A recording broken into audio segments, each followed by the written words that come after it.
정치평론가 서영석과 김용민 PD의 정치 토크.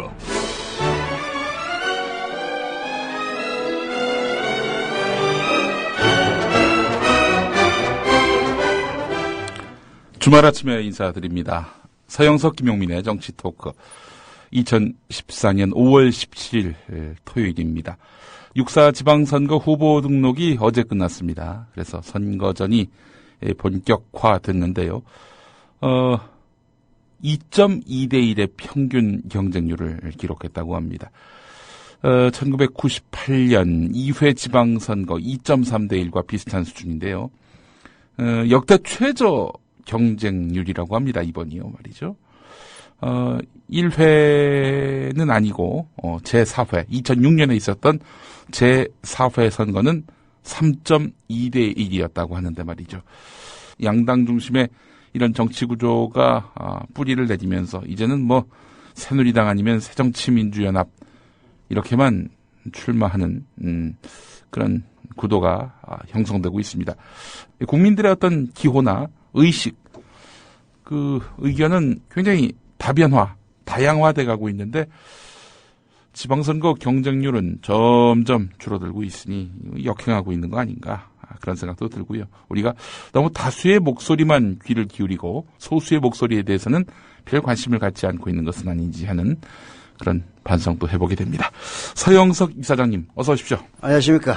예, 오늘도 저희가 생방송으로 여러분과 만나고 있습니다. 예, 뭐 생방송 하는 거 잘 모르는 사람들 많은 것 같아요. 네. 좀 주변에 널리 알려주세요. 네, 목소리 잠기시고 예, 그렇습니다. 저도 오늘 아침에 일찍 나오다 보니까 그동안 월, 화, 수, 목, 금까지만 일하고 토일은 쉬었는데 네.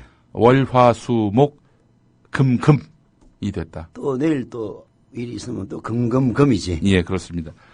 그래서 아주 요걸 바가지로 먹고 이 아침에 나왔습니다. 예. 어느 분한테요? 예? 어느 분한테 요걸 바가지로?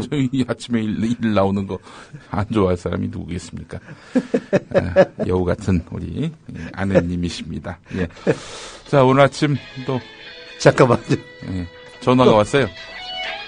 예, 아침에 그 생방송이 있다는 것도 모르고 이렇게 전화하시는 분들이 계시는 것 같습니다.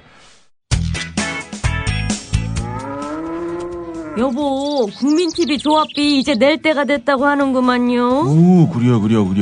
그 국민TV도 개국하고, 그 뉴스K도 하던지. 달달이 11,000원 내는 거 맞죠? 11,000원만 내지 말고 좀 더 혀. 이 새싹이 돋아날 때는 물을 충분히 줘야 하는겨. 아이, 근데 인터넷으로 하려니까 보통 어려워서 뭔. 공정 언론을 꿈꾸는 미디어 협동조합 조합원이 해야 할 일. 조합비 납입입니다. 매달 고정 납입 어려우신가요? 월요일부터 금요일까지 아침 9시부터 저녁 6시까지 서울 전화 3144-0933 3144-7737로 전화하세요. 사무국 요원들이 친절하게 안내해드리겠습니다. 서울 전화 3144-0933 또는 3144-7737 여기는 진짜 언론, 미디어 협동조합입니다. 간밤에 정말 큰 일이 발생했습니다. 예. KBS에서 벌어진 일인데 말이죠. 네. 청와대가 네. KBS 길환영 사장을 통해서 해경을 너무 비판하지 말라고 자신한테 지시했다. 김시곤 전 보도국장이 이렇게 폭로했습니다. 그게 뭐 사사건건 이제 보도 협조란 명목으로 예. 보도 통제를 한 사실들이 많이 드러났습니다만 그 중에서도 가장 쇼킹했던 게 예. 해경을 비판하지 말라. 예. 그 대목이 저는 가장 놀랐어요. 해경을 왜 비판하지 말아야 하죠? 그게 초기 대응 그 엉망으로 해놓고 그렇게 해서 300명을 물속에 가라앉히게 하고 뭐 사실상 살아있을 희망이라고는 정말 찾기 힘든 그런 상황으로 만든 장본인들이 바로 해경 아닙니까? 그런데 청와대가 KBS 사장에게 해경 너무 비판하지 말라? 해경을 두둔해야 될 무슨 이유가 있다는 거 아니에요? 그게 이제 궁금한 거죠. 그것도 박근혜의 복심이라고 하는 예. 이정현 청와대 홍보수석이 직접 전화를 걸어서 그 얘기를 했다는 것 아닙니까? 이정현이? 예. 이정현이 전화를 걸어서 한창 이제 말은 그래요. 한창 구조 작업이 진행되고 있으니까 예. 비판은 뭐 나중에 할 땐 하더라도 지금은 좀 자제를 해줬으면 좋겠다. 예. 이렇게 전화를 했다는 겁니다. 그뿐만이 아니라 국정원의 증거 조작 사건 보도에 대해서도 앞에 보도하지 말고 뒤쪽에 좀 밀어버려라. 라는 그런 주문도 있었다라고도 폭로를 했죠. 그러니까 나는 이제 왜 해경을 두둔할까? 예. 사실 청와대 입장으로서는 이 문제에 대해서 가장 지탄을 받아야 될 공무원이 있다면은 예. 사실은 해경이거든요. 그렇습니다. 그래서 저는 해경을 희생양으로 삼지 않을까 네. 이렇게 생각을 했었는데 예. 청와대에서 해경을 비판하지 말라라고 얘기를 했다는 것은 뭔가 청와대도 해경과 연루된 뭔가 있지 않느냐라는 추측을 가능하게 하는 거죠. 예. 깨진 창문 사이로 승객이 있는 것을 보고도 방치했다. 네. 이게 바로 수사 결론입니다. 검찰이 내린. 이 생각이 없었던 것 과실치사 같아요. 적용을 할 수 있는 사안인데 말이죠. 그 사진에도 많이 나오잖아요. 예. 이렇게 구명정을 대놓고 그 선원들을 구조하고 있는데 그 옆에 있는 그 유리창에 실루엣으로 보입니다. 막 유리창을 깨려고 하는 모습들이. 네. 그걸 사실 사진으로도 드러나는 건데 바로 거기서 한 2, 3m 떨어져 있어요. 예. 2, 3m. 아니 뻔히 보일 텐데. 뻔히 보이는데 그걸 방치해놓고 선원들만 먼저 구조 이러니까 음모론이 나오는 겁니다. 경비정이 도착하고 네. 50분 동안 구조할 수 있는 시간들이 있었지만은 보고도 모른 척하고 지나갔다. 이거는 해경을 투둔할 여지가 없습니다. 그래서 지금 인터넷에서는 온갖 루머들이 다 떠들고 있어요. 글쎄 말입니다. 뭐 잠수함이 연습용 의뢰를 쏴가지고 예. 이걸 이제 세월호가 침몰했기 때문에 그걸 숨기기 위해서 초동 대체에 예. 부실했다라는 소설도 나오고 있고. 예. 아니 물론 저는 그 입증되기 전까지는 하나의 소설이라고 생각을 합니다만은 예. 왜 이런 이야기가 나오겠습니까? 상식적으로 납득이 안 되는 일을 했기 때문에 그런 거예요. 예.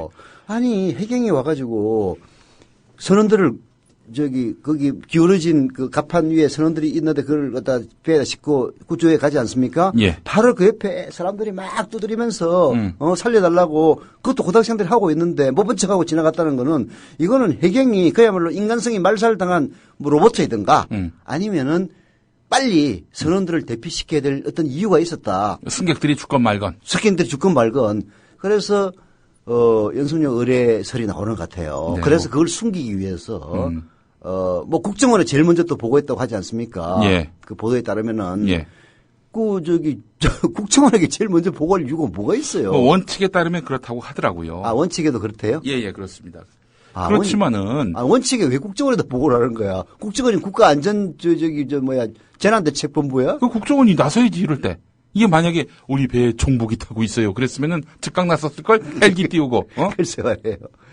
아니 검경합동수사본부의 한 고위 관계자가 경향신문 기자에게 한 말이 있는데 수사를 하면 할수록 어떻게 제대로 된 것이 하나도 없었는지 한숨밖에 나오지 않는다 이런 말을 했단 말이죠. 이게 너무나 한심하던가 예. 진짜로 너무나도 한심하고 또 한심하고 또 한심한 일들이 겹쳐가지고 이런 참사를 불렀던가 예. 아니면은 진짜 이유가 있으면은 뭔가 예. 숨겨야 될 이유가 있지 않느냐 예. 이런 식으로 해석이 되는 것 같습니다. 그 해경에 그래서 과실치사를 적용할 것을 검토하고 있다라는 보도가 지난 5월 12일자에 나왔습니다. 그런데 그날부터 그 다음 날 계속해서 검찰까지 해경 수사 뭐 나중에 하지 뭐 지금 뭐 그렇게 서두를 이유가 있어? 이런 식으로 지금 나오고 있어요. 해경에 뭔가 봐줘야 될 뭔가 있는 검찰도 그렇고 청와대도 청와대도 그렇고 그렇고. 뭐 해경을 봐줄 특별한 이유가 있다는 거 아닌가?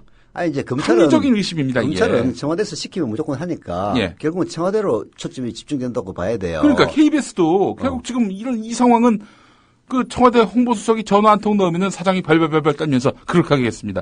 이런 구조 아니? 김시곤 잘린 것도 청와대에서 연락이 와가지고 그렇게 해서 잘랐다는 거 아닙니까? 사표를 수리하라 이렇게 얘기를 했나 봐요. 예. 그래가지고 김시곤이한테 야 너 사표 내면은 한 석 달 안에 좋은 자리 일자리 구해줄게 예. 이러다가 이거 자체도 유족들 기만하는 거 아니에요? 그렇죠. 뭔가 잘못을 했으니까 자르는 건데 그래놓고 야 지금 저 유족들이 야 시곤아 성나 있으니까 너 지금 그만두는 걸로 해라. 석 달 뒤에 자리 보존해 줄 좋은 테니까. 거나 이게 유족들 기만하는 거예요. 이게. 기만이죠. 그런데 이제 김시곤 씨가 그야말로 바보 멍청이는 아닌가 봐요. 여기에서 잘리면은 3개월 후에 뭘 봐줍니까? 끝이지. 그래서 사표 보직 사퇴는 했지만은 예. 사표는 안 내고 이제 폭로전으로 나온 거죠. 폭로전으로. 예. 그래서 지금 그 김시곤 씨의 그 말, 미디어 매체에 보도돼 가지고 결국은 김시곤을 물러나게 했던 예. 그 말은 이제 일단 그 논외로 치고 네. 오히려 관심은 김시곤이 폭로한 예. 그야말로 청와대가 완벽하게 KBS를 장악하고 있는 그 실상 결국은 그 세월호를 둘러싸고 있었던 지상파 방송들의 모든 보도들 예. 그리고 종편의 보도들도 크게 보면은 청와대의 뜻에 따라서 움직였다. 네. 이렇게 봐도 과언은 아니거든요. 그렇습니다. 자, 그래서 김시곤 국장의 그 어제 발언들 네. 하나하나 한번 짚어보도록 짚어보죠. 하겠습니다. 김시곤 국장의 발언을 KBS 새노조가 이렇게 정리를 했는데요. 네. 지금부터는 김시곤 국장의 말이고요. 5월 9일에 있었던 일만 설명하겠다. 유가족들이 회사 앞에 몰려와서 KBS를 강력하게 비난하면서 내 이름을 불렀고 저의 사퇴와 사장의 사과를 요구하는 농성이 있었다. 농성이 끝난 게 새벽 2시 40분. 새벽 3시에 6층 임원회의실에서 사장, 부사장, 임원, 보도본부 국장이 참석했다. 이 자리에서 유가족의 요구에 대해서 본부노조라면 KBS 본부. 새노조를 말하는 겁니다. 세월호 참사 유가족에 대해서 새노조의 일방적인 주장이기 때문에 정면으로 돌파하는 것으로 사장이 결정하고 확인했다. 이 얘기 무슨 얘기냐면은 결국은 그 김시곤의 발언이라는 것이 예. 그 내용이 구체적으로 정확하게 뭐였죠? 그러니까 이제 교통사고 한 해 사망자 수보다 예. 그 세월호 사망자가 수가 많지 않다. 적다. 네, 많지 이런 않다. 얘기고. 그리고 또 뭐 검은 옷 입지 말라. 예. 이제 이런 그 발언들이 말하자면 새노조의 주장이다. 예, 일방적인 주장이다. 그래서 예. 정면 돌파하자. 예. 이렇게 이제 결정이 됐다. 그런 얘기죠. 그렇습니다. 그래서 이제 그날 오후, 그러니까 5월 10일 낮 2시에 KBS 새노조 주장을 반박하는 공식 기자회견을 하기로 확정했다. 그날 오후 2시에 본부 노조의 주장을 반박하는 공식 기자회견을 하기로 확정했다. 그런데 낮 12시 25분 사장 비서로부터 사장이 면담하겠다는 연락이 와서 6층에 올라갔다. 사장의 말은 주말에 대규모 촛불 집회가 예정돼 있어서 위기 국면이다. 기자회견 잘해주길 바란다. 이런 이야기를 들었다. 그러니까 사장이 이제 낮 2시로 예정된 김시곤 국장의 기자회견을 앞두고 격려를 했구만. 내일 촛불 집회가 있는데 말 잘해라. 괜히 유족들 혹은 국민들 자극하는 발언하지 말라. 이런 식으로 얘기를 했다는 건데 새벽까지만 하더라도 김시곤 계속 지켜준다. 그렇죠. 이런 입장에서 슬쩍 뭔가 좀 후퇴하는 듯한 느낌을 이때 받았던 것 같아요. 김시곤이. 그로부터 정확히 1시간 뒤인 오후 1시 25분. 기자회견 35분 남은 시각에 휴대전화로 사장의 휴대전화가 왔다. 올라오라고 했다. 사장은 BH, 블루하우스를 말하는 거죠. 청와대를 보통 BH라고 부릅니다. 예, 청와대로부터 연락이 왔다며 나에게 회사를 그만두라고 했다. 회사를 그만두라고 했다. 이거는 보직사임이 아니라 그냥 퇴사. 사표 내고 나가라. 그렇죠. 너 전직 KBS 사원이 되라 이런 얘기죠. 자, 그러면서 길환영 사장은 잠시 3개월만 쉬면은 일자리를 찾아보겠다고 회유를 했다. 그러면서 이걸 거역하면 자기 자신도 살아남을 수 없고 이건 대통령의 뜻이라고까지 하며 눈물을 흘렸다. 박근혜 뜻이라고 얘기하면서 눈물 흘렸구만. 예. 말은 대통령이지만 야 시곤아 이건 청와대에서도 이거 큰애 뜻이야. 야, 만 내가 왜 이러겠니? 이랬다는 얘기 아닙니까? 그렇지. 참 진짜 너무도 기란형이 진짜 예. 너무도 부끄럽고 창피하고 참담할 수밖에 없었다. 그리고 분노했다. 이 말을 어디 가서 할 수 있겠는가? 나 자신도 차마 고개를 들 수 없었다. 이 사람이, 그러니까 길환영이 과연 언론기관의 수장이고 이곳이 과연 언론기관인가 하는 자괴감을 받지 않을 수 없었다. 그리고 낮2시 기자회견을 했다. 그래서 사태가 그렇게 된 거구만. 기자회견 때 그래서 김시곤은 자기 그만둔다. 그리고 기란형이 얘기도 하고. 길환영 너 그만둬라. 이렇게 얘기했었죠. 자, 다음은 결국은 청와대가 개입해가지고 급전직하했구만. 그렇습니다. 그러니까 자기들끼리는 뭐 새로저 일방적인 주장인데 유족들이 뭐라고 하건 말건 김시곤이 너 지켜줄게. 그냥 반박하는 그런 기자회견해. 이렇게 해가지고 오후 2시에 기자회견을 하려고 했는데 딱 1시간쯤 전에 사장이 전화를 해가지고 야 이게 청와대 뜻이니까 니 그만둬라. 한 3개월 쉬면 자리 알아봐 줄게. 그리 얘기하니까 김시곤이도 드디어 폭발했구만. 예. 이런 인간이 무슨 KBS 사장이야. 우리 KBS가 진짜 언론기관 맞아? 그래서 그런 폭로를 했다는 얘기네요.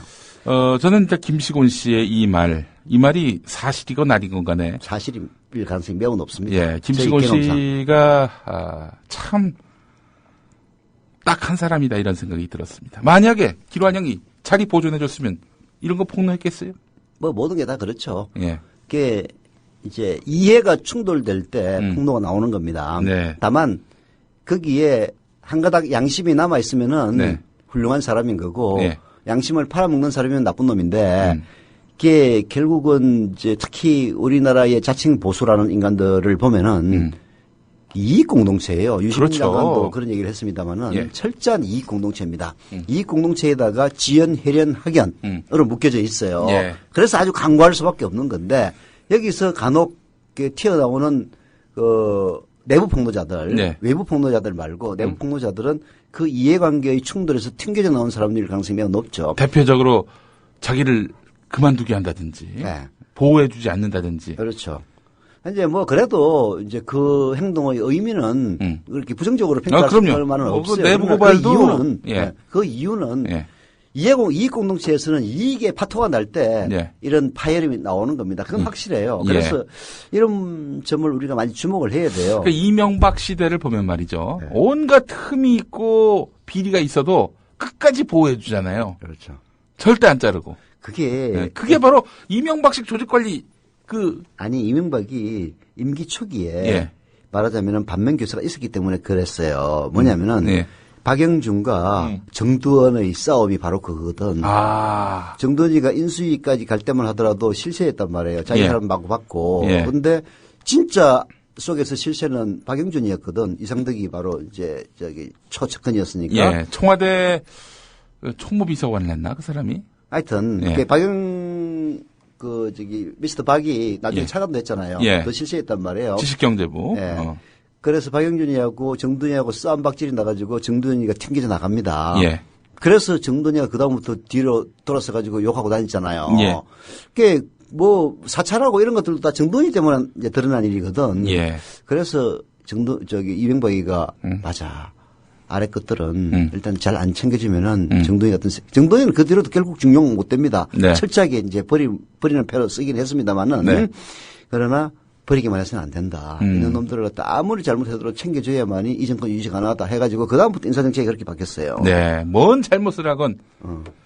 아니 뭐 아무나 마구잡이로 기소해가지고 전부 무죄 판결이 나도 그 검사들 사실은 좌천받고 아니면 사실 잘려야 되거든. 예. 그런데도 다 승승장구했잖아요. 왜? PD 수첩 미네르바 이런 온갖 무리한 기소를 했다가 결국 법원 가서 다 무죄. 그래서 개망신을 나가는 검사들. 이게 사실은 징계 대상인데 이 사람들을 승승장구 시키는 게 뭐야? 야, 무슨 재판 결과 신경 쓰지 마. 정권에 충성하면은 너희들 내가 챙겨줄 거야. 이런 교훈을 심어주는 거 아닙니까? 그래서 이런 것들은 나중에 정권 바뀌면 철저하게 단절을 해야 됩니다. 그렇죠. 다 뒤집어가지고. 그러니까 국정원의 총체적 관권 부정선거 왜 있었겠어요? 이렇게 정의, 준법 이거 신경 쓰지 말고 정권에만 충성해. 너희들의 출세길은 내가 보장해 줄게.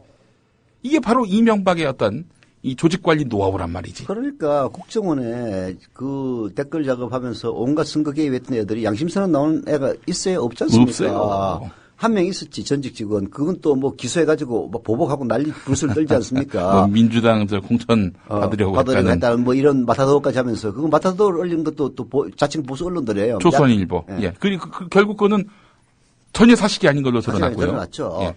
이런 소설 쓴 거지. 지들 같이 똑같이 생각한 거야. 저희들도 분명히 무슨 대가를 보장받고 가가지고 하지 안 그러면 미친놈이지. 양심적으로 행동한다. 야, 무슨 그런 말도 안 되는 얘기를 하냐. 뭔가 이익이 있으니까 그 이익에 따라서 결국 행동한 거 아니야? 이런 얘기를 하고 싶은 거지. 한마디로 얘기해서. 그러니까 걔들이 왜 그 양심의 가책을 왜 안 느끼겠어요? 저는 느낀다고 봅니다. 네. 근데 왜 그런 폭로를 못 하겠습니까? 야, 폭로하면은 씨발 완전히 난 짝살나. 이런 보복. 네. 그리고 그냥 꼭 참고 있으면은 나 챙겨주겠지. 라는 기대. 네. 이런 것들이 어우러져 있는 거거든요. 그래서 그렇습니다. 사실은 국가 개조지 지랄인지를 하려면은 그런 것부터 해야 됩니다. 잘못을 저지르면 철저하게 응징을 하고 네. 진짜로 잘했을 때만이 보답을 받는 그런 시스템을 만들어야 돼요. 그렇게 하려면은 박근혜 차이 갖고는 안 됩니다. 그렇지. 우리 저는 박 대통령이 얼마나 많은 분들한테 신세를 지셨습니까? 남재준이 보세요. 불의하고 끝까지 부당한, 끌어갖고 가잖아. 불의하고 부당한 신세를 얼마나 많이 지셨어. 이런 분이 무슨 국가 개조를 해? 그러니까 자기 개조문 하라고 그래. 무슨 국가 개조가 국가 개조가 이제 안 먹히니까 국가 대개조라고 그러더만 국가 대개조가 안 먹히면 국가 태대 개조라고 그러겠네. 영덕 대개조. 자, 근데 또 하나 여기서 제가 주안점을 둘 수 있는 부분은 뭐냐면은 내일 대규모 촛불 집회가 예정돼 있다. 그러니까 이 정권의 최대 걱정거리는 촛불 집회야. 오늘 저녁에 예정돼 있습니다. 저녁 6시에 어디입니까? 서울 청계광장입니다. 청계광장으로 터지겠구만. 모여주시고 또 저희 국민 라디오가 생중계를 할 예정입니다. 여러분들 많이 또 청취하지 마시고 한 명도 안 들어도 돼. 현장에 좀 나와주셨으면 현장에서 들으면 돼. 좋겠습니다. 예. 네. 팟캐스트 해가지고 이어폰 꽂고 들으면 재밌어요. 예, 부득이 이제 나오시기 힘든 장애인분들 혹은 해외에 계신 분들 그런 분들만 저희 방송 들으시고 나머지 분들은 다 청계광장으로 모여주셨으면 하는 그런 바람이 있습니다. 아까 김시건이 발언 계속 한번 봅시다. 재밌네. 예. 자, 이번엔 구체적인 보도 개입 사례입니다. 김시곤의 발언입니다. 분야를 보면 정치, 경제, 사회, 문화가 있다. 정치를 제외하고는 거의 개입이 없었고 매우 독립적이었다고 자평한다. 정치 부분은 통계를 봐도 금방 아는데 대통령 비판은 단 한 차례도 없었고 그동안 KBS 뉴스에서 대통령 비판은 단 한 차례도 없었다고 최근까지 보도국장이 보도국장을 한 사람이 한 얘기입니다. 자, KBS 나 자폭해라 진짜. 야, 니들이 무슨 언론기관이냐. 새로 정부 출범하는 1년 동안 허니문 기간은 비판 자제. 2월 25일 허니문 끝나고 대통령 비판은 단 한 차례도 없었다. 그 허니문이 계속되고 있구만 보니까. 귀란형이 한 명 때문에 그런 거 아니에요. 글쎄 말이에요. 정부 여당 비판도 제가 기억하기로는 한 차례만 있었다. 기술적으로요. 정부 여당 비판하면서 대통령을 띄워줄 수 있는 방법도 있었거든요. 네. 근데 그런 정부 여당 비판조차도 안 했다는 거 아닙니까? 기술적으로 대통령에게 책임을 묻지 않아도 될 정부 여당 비판이 있었음에도 불구하고 그것조차도 안 했다는 거 아닙니까, 이게. 아니, 더 재밌는 거는 그 다음 대목이에요. 예. 새누리당을 비판을 못 하니까 민주당도 비판을 못 하는 거야. 예. 민주당만 논한 거지. 사실은 안철수 김한길 체제 개판 5분 전이었는데 예. 결국은 기란영이가 예. 새누리당만 그리고 박근혜만 살려준 게 아니라 민주당도 살려준 거야. 그게 이제 청와대, 정부, 여당. 을 비판을 못 하니까. 비판을 못 하는 거는 종편도 마찬가지인데 다만 이 종편은 민주당을 연락에 씹는 거예요. 이게 종편은 그런 게 KBS만 또 못한 인간들이야. KBS만 또 못한 거지. KBS는 그 김시곤이라는 사람이 의외로 내가 쭉 읽어보니까 이 언론인으로서 뭐 말은 실현을 했을지 모르겠습니다만은 언론인으로서의 자세는 어느 정도 기본을 갖춘 것 같아. 종편은 사실 언론으로서 기본 자체가 안 돼 있거든. 뭐냐면은 여당 비판 못하면 야당 비판도 못한다. 비판이라는 거는 균형 맞게 해야지. 어느 한쪽은 아무 비판의 성역이 돼 있고 민주당 비판은 말이 된다라고 생각한 거 아니에요. 이건 또 어떻게 또 이야기할 수 있냐면요. 지난 정권 때에는 이런 것도 있었어요. 정부 여당 비판하면은 반드시 야당도 그에 준하는 분량으로 비판해야 한다. 이게 있었어요. 이게 문제야, 공영방송은.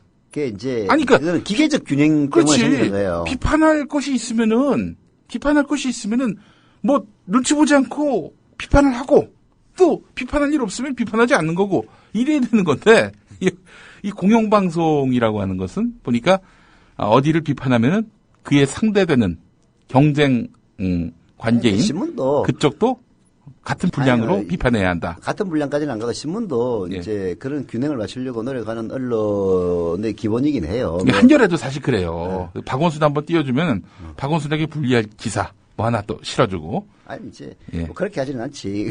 아니 그런 게 좀 있어 보여. 밥원순을 띄워주면은 정몽주도 띄워주죠. 예. 그렇게 합니다. 예. 그게 이제 언론으로서의 균형 있는 자세다 뭐 이렇게 생각을 하는데요. 저는 이제 그런 사고에 반대를 하는 거죠. 네. 그러니까 이거는 그 기계적 균형 때문에 언론이 망한 거거든. 그렇죠. 그래서 시시비비를 가려야 돼요. 예. 잘못한 거는 그럼요. 뭐 균형 따질 것 없이 지금 이 시대는 사실은 민주당은 새정치민주연합은 새정치민주연합대로 새누리당은 새누리당대로 박근혜는 박근혜대로 비판받아야 될 대목들이 있으면 다 따로따로 비판하면 되는 겁니다. 이게 바로 기성 언론과 국민 TV가 다른 점입니다. 이게 뉴스K는 좀 더 세련된 방법으로 하고 있고 이제 국민 라디오는 좀 더 세련되지 못하다는 말은 적절하지 않고 이런 표현이 적절할 겁니다. 편향성이 아니라 경향성을 띈다. 이게 좀 정치적 칼날을 애써 띄지 않으려고 하지 않는다. 그걸 영어로 러프라고 얘기하나 무슨 말인지 잘 모르겠다. 하여튼 이게 좀 약간 기계적 균형에 익숙한 사람들이 보면은 좀 거친 듯한 그런 느낌이 들지만 사실은 그게 저는 올바른 언론의 정도라고 봐요. 그렇죠. 언론의 바른 길에 대한 개념 자체가 사실은 지금 기성 언론들 한겨레 경향을 포함해서 좀 바뀌어야 됩니다. 근데 그것 좀 아쉬운 점이긴 한데요. 여하튼 제가 얘기하고 싶은 뭐 그런 고담줄론이 아니라 새누리당 비판을 못하다 보니까 민주당도 비판을 안 해서 사실 민주당이 개판친 그런 측면도 있어요. 왜냐하면은 KBS 뉴스 9인가요? 9시 뉴스. 9시 뉴스 위력은 굉장히 크거든요. MBC는 시청률이 뭐 거의 종편급으로 떨어졌습니다. JTBC하고 거의 비슷하게 나오거든요. SBS보다 조금 낮게 나오고 SBS가 한 8% 그리고 JTBC하고 MBC가 한 6% 됩니다. 근데 KBS는 17%에서 한 20% 정도 나와요. 이게 한 서너 배의 유력이 있기 때문에 KBS 보도가 굉장히 중요해요. 근데 KBS에서 새정치민주연합 비판을 안 하니까 사실 개파치고 있는 것도 그런 측면도 좀 있습니다. 예를 들어서 KBS 뉴스 9시 뉴스에서 안철수가 오세훈이 비서를 갖다가 마포에 꽂았다고 보도해 보세요. 안철수 아마 개작 살났을 거야. 아마 지지도가 한 5%를 팍 떠질 겁니다. 그래요. 자, 다음 대목도 읽어보겠습니다. 사실 저희가 어제 미디어 토크, 민동기 미디어오늘 편집국장하고 할 때 야당 비판했거든요. 어제는 정치 토크였고 오늘은 서영석 김용민의 정치 토크가 아니라 미디어 토크가 됐어요. 자, 다음 또 김시곤의 발언입니다. 청와대로부터 전화는 받았다. 그건 내가 판단하기엔 어떻게 보면 그쪽 사람들의 소임이기도 하고 그건 우리뿐 아니라 타사에도 아마 할 것이다. 진보신문에도 아마 할 것이다. 소화를 하거나 걸러내거나 하는 건 바로 보도 책임자, 경영진의 소임이라고 생각한다. 그 자체를 문제 있다고 하는 건 아닌 것 같다. 뭐 이런 얘기인데. 이건 이제 이런 거예요. 노무현 정부, 김대중 정부 때도 청와대에서 보도에 불만이 있으면은 정무수석이나 뭐 그때 홍보수석이 없었을 거야. 아마 대변인이나 뭐 이런 사람들이 전화 걸어가지고 그건 잘못됐다라고 얘기를 합니다. 근데 이제 문제는 김시곤이 지적한 게 정확하게 맞는 거예요. 사장이 그 얘기를 듣고 사리에 합당하면은 예를 들어서 실제로 보도를 잘못해가지고 오보를 내면서 조짐수가 있거든요. 그러면서 항의하는 건 정당하지. 국장한테 이거는 청와대 얘기 들었는데 우리가 잘못한 것 같다. 이거 정정보도 해줘라. 라든지 이런 얘기는 할 수 있단 말이에요. 그러나 부당하게 정거 조작 사건은 아무래도 박근혜한테 불리하니까 처음 보도하지 말고 한 7번째 정도 보도를 해. 라든지 해경 좀 비판 좀 그만해라. 다른 데서 하도 많이 하니까 KBS를 보도하지 비판하지 말라. 이런 식의 지시는 이제 정상적인 KBS 사장이라면은 알았다고 참고하겠다고 해놓고 국장 불러서 청와대에서 이런 얘기 하는데 전혀 신경 쓰지 마. 척 같은 소리하고 자빠졌는데 병신한 새끼들. 그걸 말이라고 해? 조져! 이게 정상적인 언론사 사장의 역할이거든요. 그걸 안 한다는 거죠. 기란형이, 그러니까 김시곤이가, 저 새끼가 진짜 사장 맞아? 아니, 이 말에, 복종하지 않을 수 없는 KBS 언론기가 맞아. 이런 자괴심이 안 들 수가 없는 거예요. 그렇구나. 다음 또 읽어보겠습니다. 네. 기본적으로 사장 선임 구조 자체가 대통령 임명 구조이기 때문에 그 영향력에서 벗어날 수 없다고 생각한다. 실제로 그렇습니다. KBS 사장을 임명하는 사람이 대통령입니다. 이거 바꿔야 돼요. 바꿔야죠. 영국에 예. 그렇게 황색 언론들이 바로 하고 그리고 우리하고 전혀 언론 환경이 다릅니다. 거기는 무슨 얘기든 할 수 있는 구조거든요. 그러다 보니까 백가쟁명이란 말이에요. 그래서 정신없어요. 예. 이거를 지켜주는 언론이 바로 BBC입니다. BBC. 네. BBC가 그 공영성을 지키고 있거든요. 예. BBC는 정권하고 아무 상관없이 움직입니다. 철저하게 이게 운영 자체가 공영 방송에 그런 게 뭐 다른 거 볼 거 없이 영국 가가지고 BBC 어떻게 움직이는지 보고 그거 와가지고 우리 베껴서 그대로 하면 돼요. BBC가 얼마 전에 또 세월호 관련해서 또 보도를 했었죠. 네. 예. 그 세월호 유족들이 청와대 로 가고 있는데 가고 그때 있다. 20몇 시간 동안 청운동이가 그 근처에 예. 막고 네. 심지어는 노란 리본만 타라도 못 예. 가게 막은 예. 그거 보도된 거죠 BBC에. 세월호 구조 현장에 분노가 일고 있다. 예. 구조 작업이 너무 느리다. 뭐 이렇게도 보도를 했고 말이죠. 이런 BBC의 보도, 이 BBC의 보도, 이게 사실 남의 나라 이야기를 보도하는 거 아닙니까? BBC가. 근데 이 BBC만큼의 분량과 또 유족들의 입장이 우리 언론에는 투영되지가 않아요. 이게 지금 보면은 자발적 유신 시대라니까 유신 시대가 딱 그랬어요. 예. 박정희의 불리한 보도 단 하나도 못 나왔습니다. 네. 그걸 본따 가지고 이제 그때는 뭐 보도지치 만들 이유가 없어. 중앙직 보부가 있으니까 예. 까불어 예. 데리고 와서 쭉 패버려. 예. 뭐 심지어는 뭐 무슨 납치해가지고 살해를 했는지 알게 뭐야. 오죽했으면은 누구야 산에 등산간 장준하 선생. 장준하 선생을 갖다가 밀어 떨어가지고 그냥 살인까지 했겠습니까. 그러니 그 보도지침이 필요 없는 거지. 네. 그래서 전두환이는 이제 그렇게 하려고 그러는데 아무래도 시대가 조금 바뀌다 보니까 안 되니까 보도지침 만들어서 뿌린 거 아닙니까? 예. 지금이 난 자발적 유신 시대나 다름없다고 생각해요. 예. 아니 정확한 비판과 정확한 보도를 보려면 외신을 참고해야 되는 시대가 유신 시대였지 않습니까? 요즘 영어 배우는 사람들이 많아요. 이 국내 언론으로는 이 제대로 된 정보가 접수되지 않으니 차라리 영어 열심히 공부해가지고 외국어로 보는 게 낫겠다.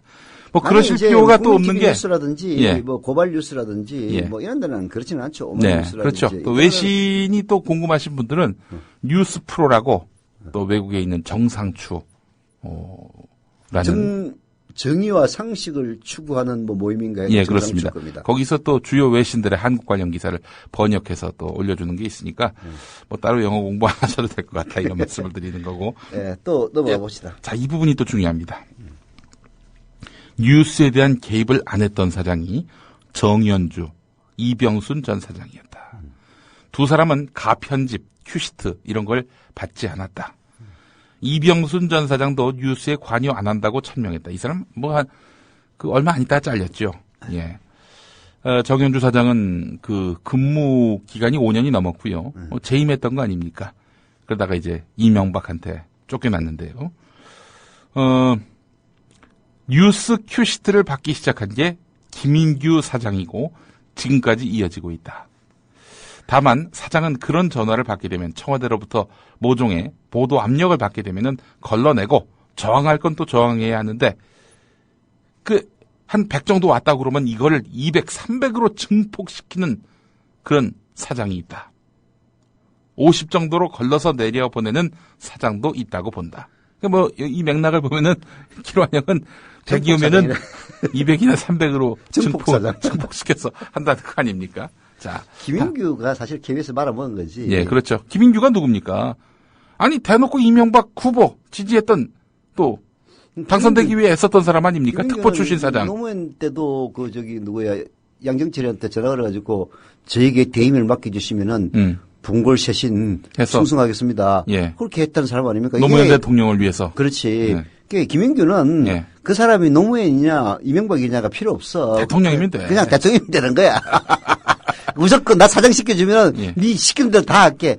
KBS 말아먹은 놈이 사실은 김인규예요. 다음으로 넘어가기 전에 네. 분명히 짚어야 될 건 뭐냐면은 정연주 사장은 전혀 보도에 관여 안 했다는 것이 김시곤 입으로도 입증이 됐다는 겁니다. 아, 나도 또 미디어 협동조합 국민TV도 한 몇 년 지나가지고 예. 파워가 세지면은 예. 서영석 이사장은 전혀 관여 안 했다 그런 얘기 할 거야. 그런데 나는 사람들이 뭐, 지금 단계 별로 이렇게 우리가 규모가 이게 상대적으로는 크지 않지만 이 단계에서도 이렇게 오해하는 사람들이 있어요.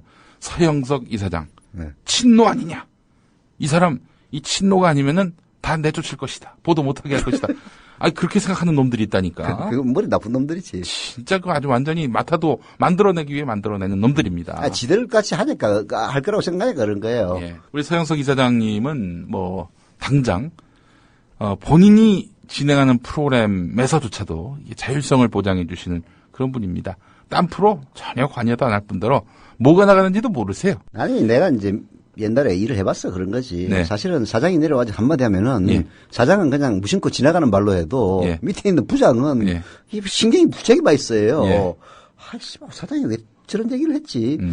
뭐 아무래도 영향을 받게 된단 말이에요. 네. 그래서 아예 상종 안 하는 게 제일 좋습니다. 예. 아예 안 보는 게 제일 좋아요. 예.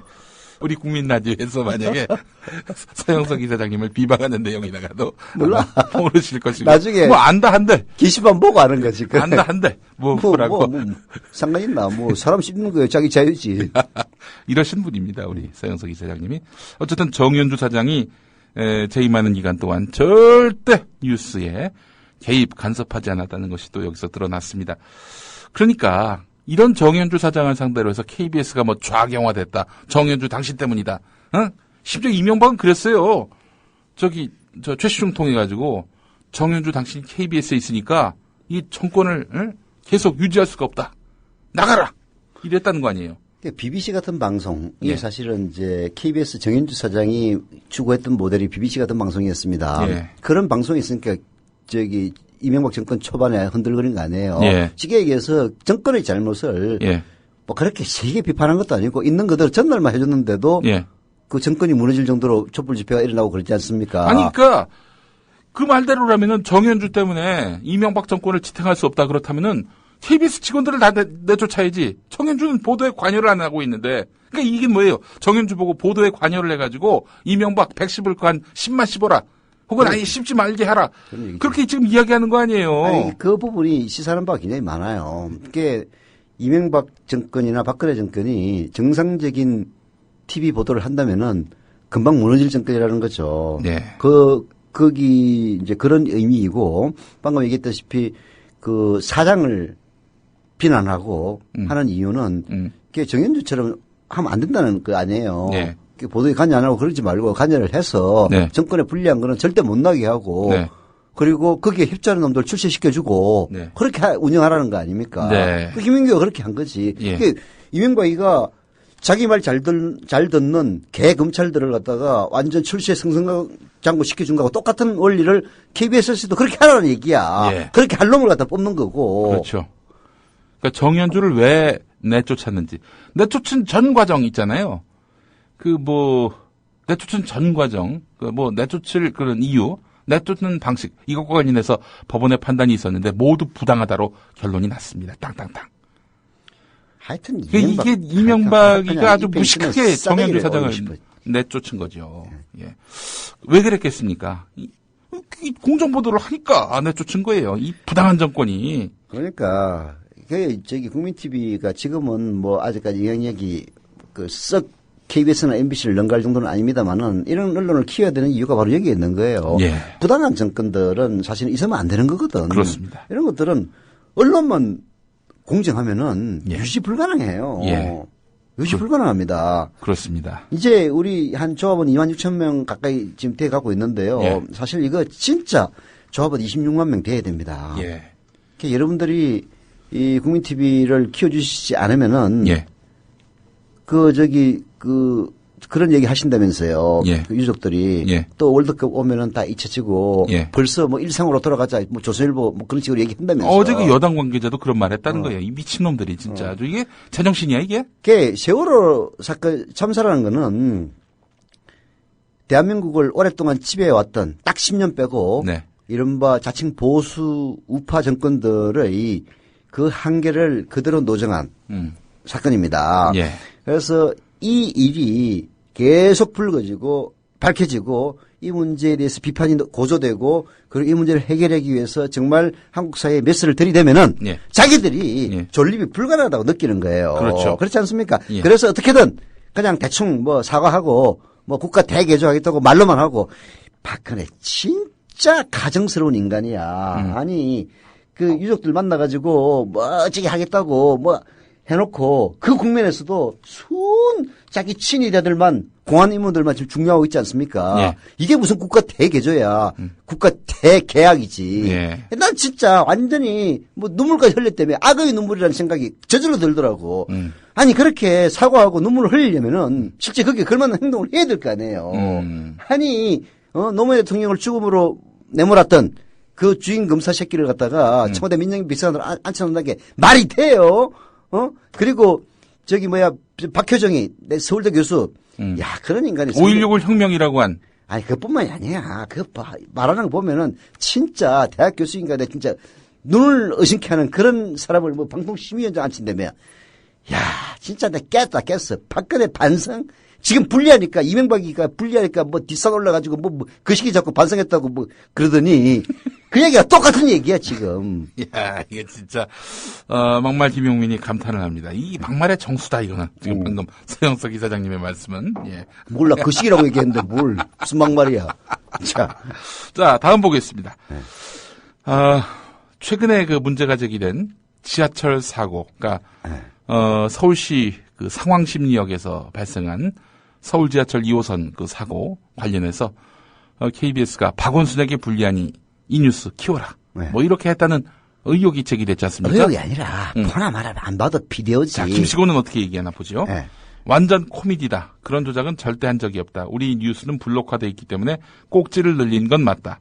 2꼭지 늘었는데 본부장이 제안했고 그 뉴스는 중요할 수밖에 없었다. 안전 불감증의 연속, 세월호 이후 이어진 사고에서 키울 만한 가치가 있었다. 절대로 뉴스를 조작해서 선거에 개입하겠다는 건 무시무시한 생각이다. 하나님은 믿지 않지만 하늘에 걸고 맹세한다. 이런 얘기를 했는데 아니, 자기는 당시 자기의 그 국장일 때 보도했던 거 아닙니까? 근데 당일에 그 KBS 노동조합, 그러니까 새노조 말고 KBS 노조가 구노조가 이거 박원순에게 불리하니까 이 뉴스 키워라라는 지시를 사장이 내렸다라고 어제 밝혔죠.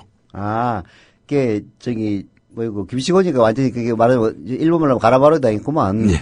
김시곤은 이제 그 보도 책임자 입장에서 그렇게 생각할 수 있거든요. 네. 세월호 참사 때문에 이 안전관리가 참 문제가 되는데 또 이 서울 지하철도 하고 있다니까 그거 좀 중점적으로 보도해라. 생각을 할 수 있어요. 근데 그게 결국은 세월호 참사에 대한 보도를 제대로 했다면은 그건 아무런 문제가 없는 겁니다. 네. 그 보도를 했다고 해서 뭐 오해를 받는다든지 그런 일은 전혀 없어요. 세월호 참사에 대해서 그 국가 시스템 부재, 특히 박근혜 정권 들어와가지고 했던 그 부당함에 대해서는 완전 입을 꼭 다물고 있으면서 서울 지하철에 대해서만 주동아리를 놀리니까 그건 오해를 받는 건데 김시곤은 그 생각을 했어야죠. 그건 자기 판단 착오야. 근데 게다가 사장은 또 이제 국장 제치고 실무진에 전화 걸어서 야, 좀 키워 했다는 거 아닙니까? 아이고 참. 마지막 부분 하나 더 보겠습니다. 세월호 참사 관련해서 가장 비판적인 게 KBS, 그 다음은 SBS, MBC다.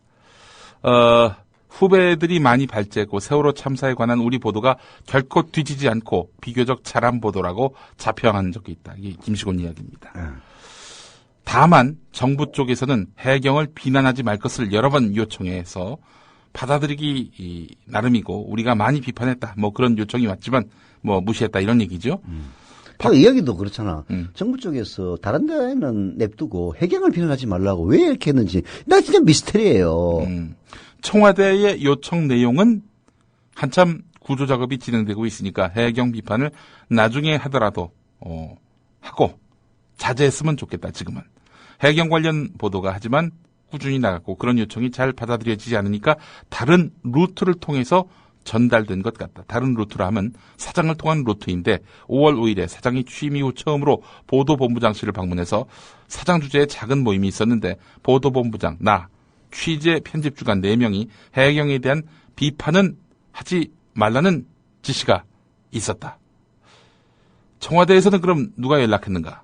당연히 대언론 역할을 맡은 자리가 이정현이 있다. 했겠지. 홍보수석? 그러니까 고개를 끄덕였다는 겁니다. 안 봐도 비디오지. 예. 자, 대략 이런 말이었습니다. 네. 자, 이런 말들을 종합해 보면은 결국 기란영 사장이 청와대 요청을 필터링 없이 그대로 아래에다가 언론인 자격이 없는 인간이야. 필터링이 없는 정도가 아니라 김시곤 이야기를 좀 더 종합해 보면은 그렇지 100이 내려오면 200, 300으로 해서 정폭했다는 거 아니야. 예. 그래서 KBS 새노조가 박근혜 대통령은 국민에게 사과하라. 기란영 나가라. 기란영 같은 인간이 역사에 나오는 대표적인 간신배의 전형입니다. 예. 이게 사실은 황제나 왕이 잘못해서 그 나라가 망하기보다는 그 옆에 있는 황간 내시들 이 오히려 100, 200 정폭해가지고 하다 보니까 말씀 부리는 것 아닙니까? 예. 딱 기란영이 보니까 바로 나라 말아먹은 황간 내시하고 똑같은 인간이라는 생각이 들더라고요. 예. 야, 진짜 KBS 불행이야. 물론 그 불행의 씨앗은 김인규가 심어놨지만은 예. 중간에 이병순이도 관여 안 했다며. 예. 근데 이병순이 징검다리였잖아. 아니 그런데 제가 기억하기로는 그때 KBS 라디오 PD가 사사건건 간섭을 했다. 이병순 사장이. 그래서 사장님 선고까지 해주세요. 기왕 이렇게 간섭하실 거. 그랬다니까. 아니 TV는 관여 안 하고 라디오만 관여 안 뭐구만. 근데 적대적 관계인 정윤주 사장. 예. 보도 개입은 없었다라는 말은 신빙성이 있습니다. 적대적 관계니까. 정윤주 사장과는. 근데 참 그래요. 그게 이제 KBS가 예. 정현주 사장처럼 운영하면은 예. 능력 있는 사람이 득세할 수밖에 없는 구조가 됩니다. 그렇죠. 그래서 사실은 정윤주 사장 기간 동안에는 최고의 인재들이 KBS에 모였어요. 그러니까. 그리고 정윤주 사장은 출신 학교 지역 가리지 않고 뽑았어요. 네. 그러니까 당대 최고의 인재들만 모였던 거죠. 그러니까 그게 진짜 중요한 거거든. 예. 근데 기란영이나 김인규 체제가 되면은 이제 그것도 제주는 제주지. 잘 비비고 예. 충성하겠습니다. 예. 충성을 명시합니다. 예. 하는 그런 이제 간신배들이 이게 나라나 조직이나 다 마찬가지예요. 예. KBS가 이렇게 사실은 국가 공영방송 운운하니까 그래도 지금 시청률을 유지하고 있지. 노인네들 습관적으로 구분 트니까 진짜 정현주 때에 비하면은 저는 한 10분의 1로 위치가 줄어들다고 봐요. 뉴스는 100대 1이지. 누가 KBS 뉴스를 믿습니까? 예. 많은 사람이 본다고 해서 미국 영국에서도 많이 보는 거야. 황색 언론들이 제일 많이 보지. 그러나 신문으로 따지면은 불과 한 40만 부도 안 찍는 더 타임스가 가장 권위 있지 않습니까? 예. 그런 거지. 예. 아유, KBS 왜 이렇게 망했냐. 진짜 내가 보니까 이번에 김시곤의 고백을 딱 들으니까 야, KBS 망한 거 진짜 사장만 바꾸면 금방이구나. 김인규하고 기란영이가 완전히 KBS 말아먹는구나. 아유, 거기 참 인재들도 많고. MBC 보세요. 지금 인재들이 더 이상 희망을 못 갖는 거예요. 그나마 KBS는 이렇게 새노조가 그 투쟁력을 갖고 싸우니까 좀 더 지켜보자 이런 직원들이 많지만 라디오 PBS도 그런 얘기 했는데 예. MBC는 예. 지금 인재들이 막 떠나고 있어요. KBS는 MBC에 비하면 양반이에요. 예. MBC는 완전 막장이다. 막장. 아휴 참. 자, 이 진짜 최고의 해사 행위를 하고 있는 자들이 지금 MBC를 집권하고 있다. 이렇게 보시면 될 것 같습니다. 난 꿈이 있었죠. 버려지고 찢겨 난 놓아여도 내 가슴 깊숙이 보물과 같이 간직했던 꿈.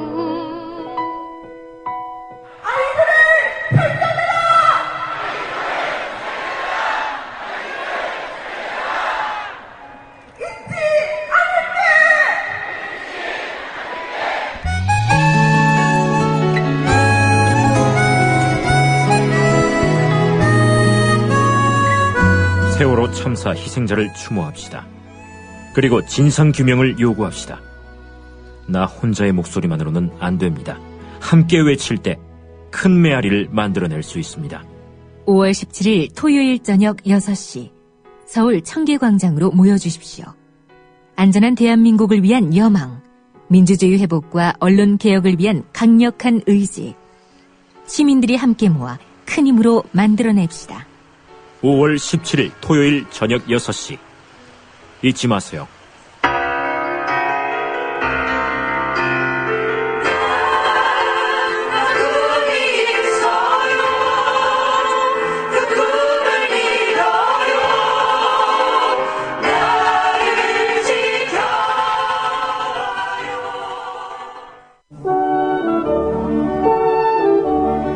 지금 여러분께서는 서영석, 김용민의 정치 토크와 함께하고 계십니다.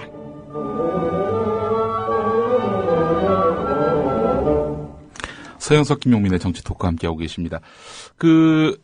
저희가 오늘 오후 3시부터 특집 방송을 마련합니다. 원래 토요일은 낮 12시에 방송이 끝나는데요. 오늘은 특별히 또 3시부터 저희가 특별 방송을 편성해 놓고 있습니다. 잊지 않을게 세월호 참사. 그래서 3시부터는 지난주 토요일에 있었던 안산 추모 집회 실황 녹음 중계 방송을 보내드리고요. 그리고 세월호 참사와 관련해서 대한민국의 오늘을 말하는 시간, 정승조 아나운서가 김성수 시사평론가와 함께 대담을 나누는 시간 마련하고요. 그리고 저녁 6시부터 광화문 청계광장 추모 집회 현지 생중계를 보내드리길 예정입니다. 보니까 김용민 국장하고 문희정 아나운서가 나가네. 네, 그렇습니다. 저희 발전기를 요번에 샀습니다. 발전기를 샀습니까? 발전기, 예. 뭐 샀다 하면 간이 통 떨어져, 나는. 비싸요. 한 100만 원 되더라고, 보니까. 예. 하여튼 뭐. 20좌. 아유.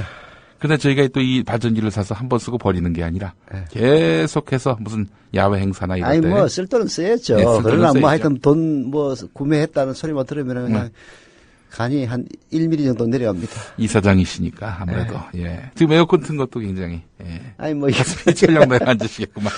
아유, 참 죽겠어요. 이 TV 뉴스를 한다는 게 참 돈 많이 드는 일입니다. 예, 그렇습니다. 근데 뭐 어떤 지상파의 드라마 같은 경우에는 유명 작가에게 회당 1억씩 고료를 주잖아요.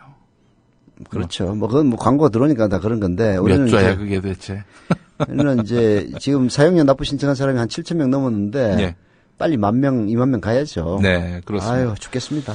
자, 제가 앞서서 김시곤 국장의 글을 읽으면서, 이 이른바 수구 기득권 세력의 양대 아킬리스건을 발견했습니다. 우선 첫 번째, 촛불 집회. 촛불 집회 정말 무서워하는구나. 예.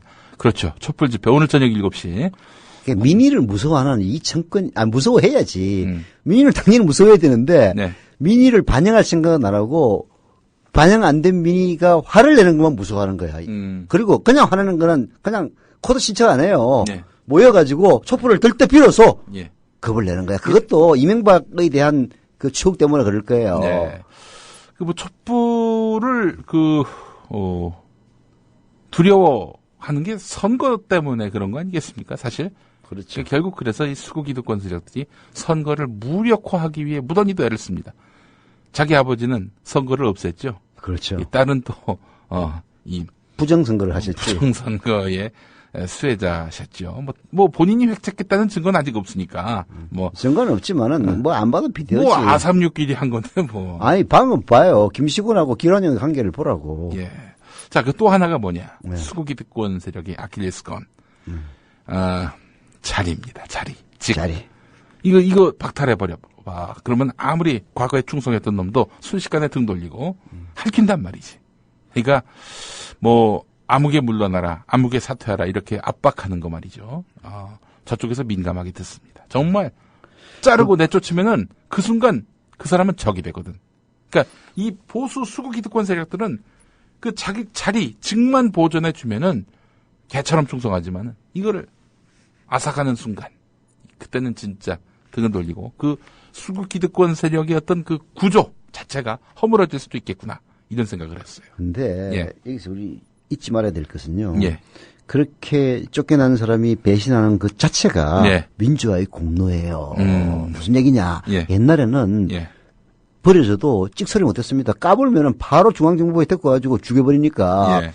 근데 지금은 그 6.29 때부터 시작해가지고 6월 항쟁으로 인해서 된 그 민주화의 공으로 자기에게 자리를 안 줬을 때 나와가지고 이렇게 떠들고 다닌다 하더라도 최소한 물리적 보복은 안 받잖아요. 자리의 보복은 받겠지만은 그러니까 이런 얘기를 할 수 있는 거란 말이에요. 그렇습니다. 그렇기 때문에 네. 이런 구조 자체가 없어지려면은 모두가 동일하게 법과 원칙 아래 있다. 이런 그 기조가 형성이 되고 그게 뿌리 내리면요. 그 잘못하면 그만두고 책임지고 그래야 되는 게 상식이 돼버리는 이런 세상이 되는 거거든요. 그러니까 누구한테 특별히 잘 보이면은 내가 무슨 숱한 잘못이 있다 하더라도 이 자리는 보존된다라는 상식 자체가 완전히 사라진다는 거죠. 그 상식을 깬 최고의 장본인이 박근혜 아닙니까? 그렇죠. 남재준이 그렇게 욕을 먹어도 꼭꼭 껴안고 가잖아. 증거 조작해서 국민을 그야말로 수렁에 빠뜨려 놓고는 그래 놓고는 그 자리를 계속 지켜주잖아요. 아니, 그러니까 세월호 참사 같은 게 일어나는 거예요. 네. 그게 뭐, 잘못해도 그냥 싸워싸워하고 제일 센 놈한테 붙어버리면은 예. 난 절대 면책된다라는 그런 확신이 있으니까 이런 개판인 사고가 일어나는 겁니다. 그리고 또 국회 나가가지고 뻔뻔스럽게 잘못했다는 말 한마디 안 하고 말이죠. 그러니까. 그렇기 때문에 지금 이 정권은 국가 개조를 하려면은 대통령부터 법과 상식 아래로 내려가는 그런 자세를 보여줘야 됩니다. 그게 촛불 집회를 무서워하는데 우리 김용민 국장이 핵심을 짚었어요. 네. 선거 때문이다. 예. 얘기하지 않았습니까? 예. 남경필을 보면 알아. 남경필이가 후보로 선출됐을 때는 박근혜를 지켜줄게. 글쎄 난 뭐 박근혜 경비대장 그 선거하는 줄 알았어. 예. 누구야 경기도지사 선거하는 게 아니고 남경필이. 예. 근데 세월호 때문에 박근혜 지지도가 떨어지니까 남경필이가 한겨레 신문하고 인터뷰에서 뭐라고 지적됐느냐? 세월호 참사 원인은 대통령과 정부의 무능력 때문이다. 그렇게 지적됐어요. 예. 이게 말하자면 배신 때린 거야 한마디로. 예. 이유가 뭐겠습니까? 그 이유는 딱 하나 선거 때문이라고. 그래서 경필이 얘기를 들으면서 진짜 어리라고는 젖도 없는 나중에 편지. 이런 인간들을 아니 근데 이런 거는 살려놔야 돼 보니까 재밌어 아주. 아니 난 이사장인데 좀 풀리가 좀 그렇잖아. 아니 편집하려면 이게 한 달 걸려요. 이거 보니까 지금 하신 말씀들이 있기 때문에 편집 안 해. 예. 욕하려면 욕하고 뭐 말려면 말고. 그 원조가 원래는 이제 조선조 선조 아닙니까? 선조. 선조가 이제 그 선조도 똑같아.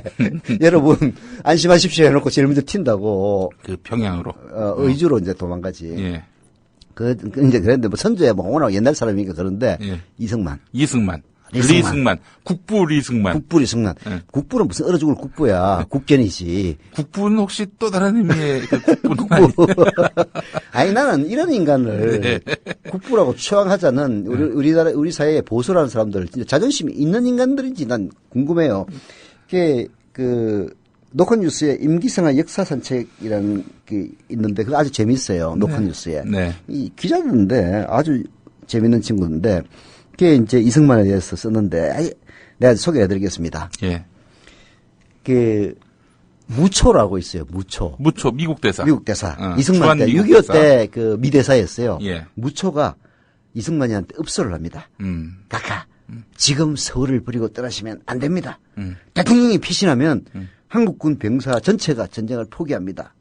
라고 무초가 도망가려는 이승만에게 그때는 경무대죠. 네. 좀 앉아있으라고 호소를 합니다. 네. 그랬더니 이승만이가 내가 북한군에게 잡히면 한국한테는 재앙이야. 하고 그렇게 쌈박질하다가 결국은 튑니다. 이게 서울을 즉시 전쟁이 나자마자 서울을 빠져나가겠다는 이승만 이 고집을 꺾으려고 남의 나라 외교관이 진땀을 흘린 거죠. 무초대사는 이렇게 얘기를 했어요. 이승만한테 야 적군이 함락 직전까지만이라도 있어라. 네가 있어야 군들이 포기를 안 하고 전쟁을 한다. 네가 튀면은 군대도 따라서 도망갈 거 아니냐. 예. 그래서 마지막에 안전 보장해 줄 테니까 그때까지만 참아라 했는데 이승만이는 내가 북한군에게 잡히면 이 나라의 재앙이야 이제를 하면서 이제 튀는 거예요. 그 사고 속에는 짐이 곧 국가다. 이런 인식을 갖고 있는 거예요. 근데 좋아요. 박정희도 그렇고 박근혜도 그러니까. 짐이 곧 국가고 지랄이고 다 좋은데 이 인간 무슨 이 새끼가 그 보면 진짜 골 때려요. 6월 25일에 전쟁 내지 않았습니까? 27일날 새벽에 내각 장관들 그리고 국회의원들한테 안 알리고 딱 4명의 수행만 데리고 그리고 그 서울역에 갔더니 낡은 삼릉 열차가 하나 있는데 객차가 2개밖에 없어요. 여기 끼어 들어가 가지고 가는 거예요. 남쪽으로 튑니다. 아무한테도 안 알리고. 근데 객차가 밤새 달리다 보니까 예. 원래 대전으로 가려고 그랬는데 대구까지 간 거야. 아, 그래요? 그래가지고 너무 많이 왔어. 돌려. 대전으로 가. 해가지고 대전으로 다시 갑니다. 아, 그랬었구나. 예. 밤에 밤에. 이제 새벽이지 새벽. 잠든 사이에 보니까 대구까지 온 거야. 대구까지 온 거야. 그래서 응. 대전을 갔는데 대전에서 이승만이가 이 새끼가 더 큰 만행을 저질러요. 예. 녹음 방송을 합니다. 예, 그 당시 관련해서 제가 좀 살펴본 바가 있는데, KBS의 그 대전방송국에 네. 기술 담당자가 있었어요. 네. 어느 날 갑자기 누군가 총을 들고 와가지고 따라오라고. 그래서 충남도지사 관사로 갑니다. 네. 그랬더니 우리 리승만 계신 거야. 그래가지고 여기 들어왔으니까 지금 여기서 내 녹음한 거를, 내 발언하는 거를 전국에 생중계하게 해라. 해가지고 그래서 전국에 생중계를 했어요. 그게 바로 자기가 서울에 마치 남아서 그 방송하는 것처럼 그렇게 위장을 했어요. 북한을 지금 도발한 북한을 상대로 해서 응징하고 있고 우리 국군이 북진하고 있다. 그러니까 그런 거짓말을 한 거지. 예. 그래가지고 그걸 서울로 올려보내가지고 서울에서 방송을 합니다. 최고 지도자 리승만이가 대전에서 도망가가지고 나 지금 서울에 있고 북진하고 있으니까 국민 여러분 안심해 주십시오 하니까 피난 걸리는 사람들이 안 가고 주저앉는 것 아닙니까? 예. 그래도 눈치 빠른 그 국회의원이나 이런 애들은 알지. 다 알아가지고 다 튀었어. 아. 그래가지고 나중에 뒤늦게 안 사람들이 한강 인도길을 건너고 있는데 그걸 갖다 폭파시킨 것 아닙니까? 그게 아마 방송 나간 시간이 서울에 밤 10시고 그 폭파된 시간이 그로부터 4시간 뒤인 새벽 2시인가 그럴 겁니다. 이런 인간들이 대한민국의 말하자면 주류 세력으로 지금까지 왔던 거예요. 그게 바로 김영삼이가 뭐 적지를 들어가가지고 호랑이 굴에 들어갔는지 모르겠습니다만은 약간 바꿨고 김대중 노무현의 10년에 의해서 완전히 바뀌었던 거죠. 근데 지금 뭐 여담이긴 합니다만은 네. 저는 YS를 이명박근혜, 네. 전두환, 박정희, 이승만 하고 묶어가지고 네. 말하는 게 너무 심한 말이 아닌가 그런 생각이 좀 들어요. 예.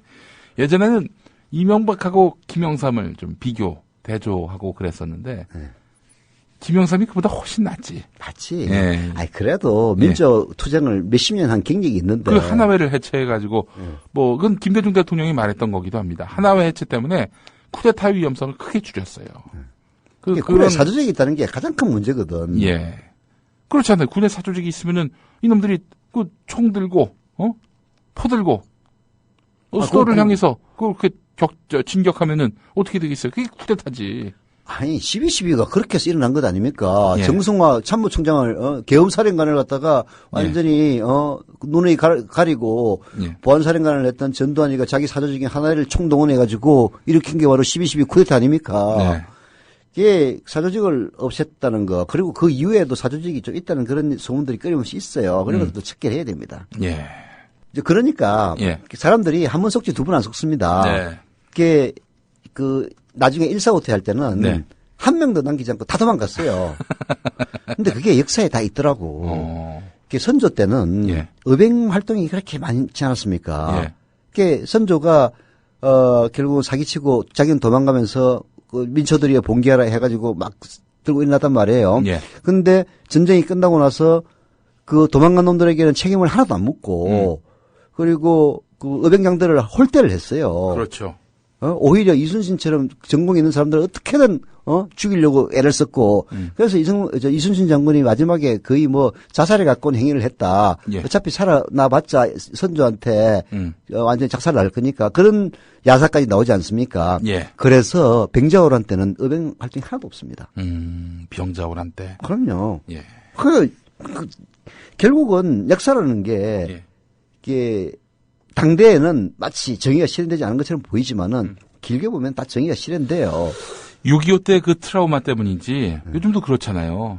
지금 날고 긴다는 이 부자들 혹은 기득권 세력들 전쟁 나면은 제일 먼저 미국으로 도망갈 거라고. 그렇게 사람들이 일어나지도 않았는데 그렇게 짐작하고 있잖아요. 뭐 안 봐도 비디오죠. 예. 국회의원들이 제일 먼저 튈 거다. 그런 놈들한테 왜 권력을 주냐 이거야. 그렇지. 그래놓고 그 옛날, 엊그젠가 같은 동명이인 김용민 그 경향신문 화백 잘 그려놨더만, 예. 세월호 참사에 대해서 눈물 흘리고 이대로 있어서는 안 된다고 그러더니 바로 일상으로 돌아가자 그러면서 아이고, 그래도 집값 올려주는 새누리당에 투표해야지. 라는 것 아닙니까? 그건 뭔 집값을 올려줘. 집값이 이명박이라 계속 떨어지고 있는데 올려준 건 노무현이야. 엄밀히 얘기하면은. 그러니까. 올라간 건 잘못된 거죠. 뭐 올라간 게 잘 됐다는 게 아니라. 그러니까 그런 헛된 욕망, 헛된 탐욕으로 찍어줘 봐야 걔네들은 자기들의 탐욕만 챙길 뿐이지 일반 서민들의 이런 그 어떤 경제 사정이 나아지고 이런 것들에 대해 별 관심이 없다는 거예요. 이걸 왜 자각 못하냐 이거야. 네. 안타깝게 이를 데 없습니다. 안타깝게 이럴 데 없습니다. 자, 지방선거 전망 좀 해보시죠. 뭐 이제 한 15분 남았습니다. 예. 지방선거는 지금 이제 한 20일 남았는데 네. 20일 동안에 이 지금 뭐 국가 대개조 뭐 계획을 밝히겠다. 뭐 혹은 새누리당은 일상으로 돌아가자 이러고 있는데 어떻게 지금 이 세월호 국면은 뭐 어느 정도는 먹힐 거라고 봅니다. 왜냐면은 네. 이렇게 언론을 장악하고 있다는 게 큰 메리트예요. 예. 유신 18년이 어떻게 유지가 됐습니까? 철저한 언론 장악에 의해서 그게 유지가 된 겁니다. 예. 아니 그러니까 유신 국민투표했을 때 90% 찬성 물론 뭐 저기 사람들이 겁먹어가지고 한 것도 있긴 있습니다만은 이게 자발적 복종이라는 게 존재를 했단 말이에요. 그 자발적 복종의 결과가 결국은 몇십 년 지나가지고 박근혜 당선까지 이르지 않았습니까? 그건 무서운 거거든요. 예. 그 자발적 복종의 그 배경에는 장악된 언론이 있는 겁니다. 그렇죠. 그 무슨 수를 써서라도 위법해도 탈법해도 정여주를 내쫓은 이명박의 계략은 바로 여기 있었던 거 아니겠습니까? 그래서 뭐 지금이야 KBS가 해명을 있고 기란령 어쩌고 하겠지만은 네. 이럴수록 예. 청와대는 더욱더 KBS를 단속을 해서 보도를 통제하고 자기에게 유리한 보도가 나오도록 사례가 다 할 겁니다. KBS의 조직원들도 반항을 하겠죠. 네. 그러나 기본적으로 장악된 언론 그리고 그 하부를 받쳐주는 종편 그리고 다시 그 밑을 받쳐주고 이론적인 방향성 제시 역할을 하고 있는 수구 언론들 이게 존재하는 한 이게 새누리당이 크게 망하지 않을 것이다. 라는 사실은 저는 분명하다고 봅니다. 참 이게 보면은 말이죠. 반새누리당 진영이 이기면은 거의 뭐 신승에 가깝게 이기고 지면 아주 어마어마한 그런 표차로 또 지잖아요. 이게 참 이해할 수 없는 현상입니다. 이해할 수 없는 게 아니라 그 이유는 딱 세 가지지. 1번 영남. 네. 영남의 지지를 받고 있기 때문에 영남 1,300만. 네. 네. 2번 고령청. 예. 고령청이 50대 60대 인구 날이 갈수록 늘어나고 있습니다. 예. 50대 이상이 이번에 41% 된다고 하더만요. 그러니까. 그다음에 저기 그 언론 장악. 예. 이 세 가지 이유 때문이에요. 네. 압도적인 20, 30, 40대 지지가 있어야만 야당이 이기는 건데 지금 뭐 야당은 사실 새누리당의 이런 실책 여기에 기대서 존재하고 있는 거 아닌가. 새정치민주연합 김철민 안산시장 이번에 공천을 받지 못하자 탈당했는데 예, 안산시장 김철민입니다. 새 정치는 없었습니다. 새정치민주연합 김한길 대표는 세월호 참사로 고통과 절망 속에 있는 안산 시민들의 민의를 사정없이 유린했습니다. 안철수 대표 또한 풍선처럼 부풀었던 새정치에 대한 국민적 열망을 가차없이 산산조각 내버렸습니다. 잘못된 공천을 시민의 힘으로 증명하기 위해 새정치민주연합을 떠납니다. 안산의 지역구를 둔 새정치민주연합 계명환 의원 김한길 안철수 두 대표가 있는 의원총회장에서 장례를 치러야 할 사장시장이 탈당을 하고 수천 명의 당원이 실제로 당을 떠나게 되었습니다. 이거는 세월호 참사로 비통에 빠진 안산 시민에 대한 예의가 아닙니다. 당이 전략공천을 하기 전에 지역 출신 국회의원들의 의견을 한 사람도 듣지 않은 것은 아무리 선의로 해석해도 납득할 수가 없습니다. 제가 어떻게 새정치민주연합의 사선 국회의원으로 이 의총장에 앉아서 이 결과를 받아들일 수가 있겠습니까? 광주 정신과 광주 시민을 믿고 어려운 결정을 했다. 광주의 변화와 새로운 정치를 위해서. 여기에 답이 있다고 봅니다. 광주광역시장 후보를 결정한 새정치민주연합. 탈락 후보가 된 이용섭 의원과 강훈태 시장 강력하게 반발하며 탈당하는데 김한길 안철수 새정치민주연합 공동대표는 밀실 담합을 통해서 황금연호를 앞둔 5월 2일 심야에 강주 시민들의 뜻을 철저하게 짓밟는 낙하산 공천, 지분 공천을 전격 발표하였습니다. 저는 두 대표의 호남 인물 죽이기를 더 이상 방관할 수 없습니다. 새정치민주연합 지도부가 광주광역시장 후보 경선을 묵살하고 밀실 야합 공천을 강행했기 때문에 민주성지 광주를 모독한 반민주적, 반시민적, 독단적 결정을 결코 받아들일 수 없습니다. 광주에 지역구를 둔 강기정 의원. 전략 공천한 윤장현 후보를 지지하고는 있지만 어찌된 일인지 의원 총회장에서 김한길 대표와 설전을 벌이는데 아니 부당한 개입을 안 하는 건 당연한 거 아니에요? 아니 너무 당연한 거예요. 아니 부당한 개입을 누가 해요 국회의원들이? 우리가 범죄자입니까 국회의원들이? 아 그렇게 말씀하면 안 되죠 지금. 아니 대표님 그렇게 말씀하시면 안 되죠. 현역 의원들의 기득권인 이른바 줄세우기 관행을 뿌리 뽑겠다는 새정치민주연합의 개혁 공천. 하지만 의원들은 마치 자신들을 범죄자 취급한다며 지도부에 강한 불만을 나타냈습니다. 여기에 전라남도의 지역구를 둔 이윤석 의원도 반발. 당내 공천 문제로 지도부와 대립해온 새정치민주연합 이윤석 수석대변인이 김한길, 안철수 두 공동대표에게 당을 떠나라고 요구하는 등 공천 갈등이 깊어지고 있습니다. 자기 사람이 공천되지 못했다고 국회의원들이 반발하는 것 아무래도 뒷북이 아닐까 싶은데 이미 안철수 대표는 따로 신당을 차린다고 할 때부터 이런 말을 했음. 공천권이 국회의원의 대표적인 기득권이 되어 수많은 물의를 빚어온 점을 지적했습니다. 저희는 이런 기득권 정치를 먼저 청산하려고 합니다. 그러니 그 시끄러운 의원 총회가 끝났을 때 이렇게 일축하고 공천이라는 게 정치인들에게 굉장히 중요한 것이니까 서로 이견이 있을 수밖에 없지 않습니까? 그러니까 잡음이 안 나는 공천은 존재하지 않는 거 아닌가요?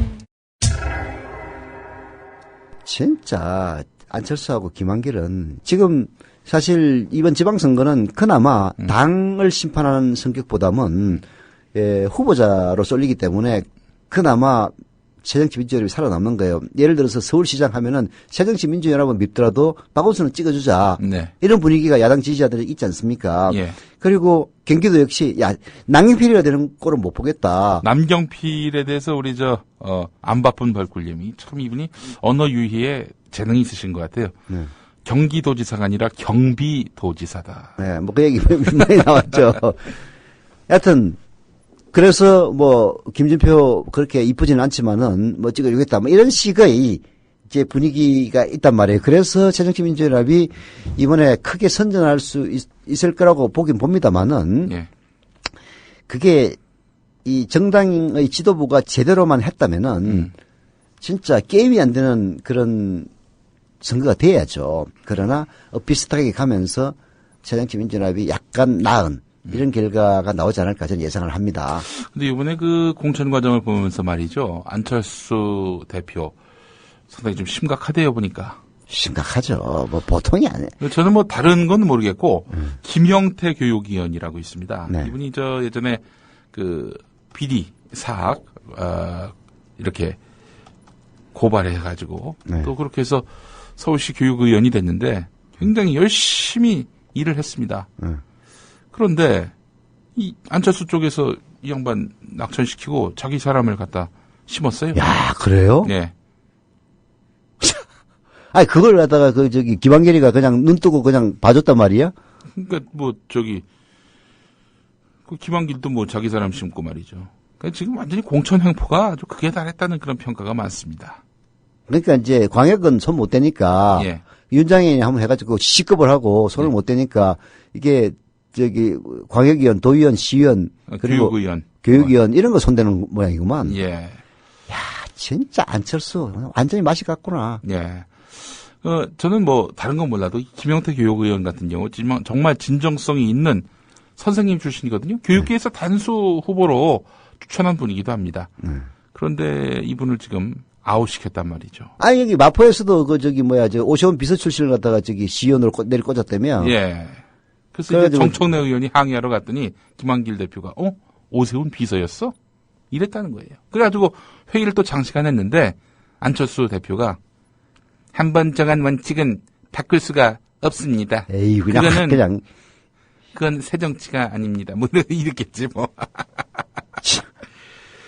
자, 이게 사실 초중고 현장 출신 교육 전문가로서 김영태 의원 이 양반이 지금 교육계 비례대표에서 밀려나게 된 겁니다. 그 자리에는 지금 안철수 쪽에서 일했던 대표성, 상징성, 제가 보기에 그리 없어 보이는 그런 인물이 이번에 천거가 됐습니다. 아, 그러니까 열받는 거지. 네.